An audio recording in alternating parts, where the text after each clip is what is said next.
بسم اللہ الرحمن الرحیم۔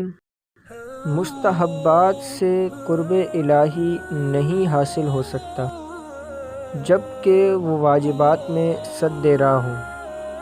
عقل مند کی زبان اس کے دل کے پیچھے ہے اور بے وقوف کا دل اس کی زبان کے پیچھے ہے۔ اپنے ایک ساتھی سے اس کی بیماری کی حالت میں فرمایا، اللہ تعالیٰ نے تمہارے مرض کو تمہارے گناہوں کو دور کرنے کا ذریعہ قرار دیا ہے، کیونکہ خود مرض کا کوئی ثواب نہیں ہے مگر وہ گناہوں کو مٹاتا اور انہیں اس طرح جھاڑ دیتا ہے جس طرح درخت سے پتے جھڑتے ہیں۔ ہاں، ثواب اس میں ہوتا ہے کہ کچھ زبان سے کہا جائے اور کچھ ہاتھ پیروں سے کیا جائے، اور خداوند عالم اپنے بندوں میں سے نیک نیتی اور پاک دامنی کی وجہ سے جسے چاہتا ہے جنت میں داخل کرتا ہے۔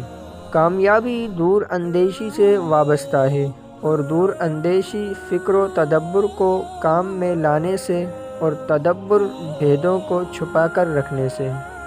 بھوکے شریف اور پیٹ بھرے کمینے کے حملے سے ڈرتے رہو۔ لوگوں کے دل صحرائی جانور ہیں، جو ان کو سدھائے گا اس کی طرف جھکیں گے۔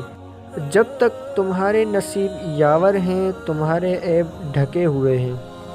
معاف کرنا سب سے زیادہ اسے زیب دیتا ہے جو سزا دینے پہ قادر ہو۔ سخاوت جو ہے بن مانگے ہو اور مانگنے سے دینا، یا تو شرم ہے یا بدگوئی سے بچنا ہے۔ عقل سے بڑھ کر کوئی ثروت نہیں اور جہالت سے بڑھ کر کوئی بے مائگی نہیں۔ ادب سے بڑھ کر کوئی میراث نہیں، اور مشورے سے زیادہ کوئی چیز معین و مددگار نہیں۔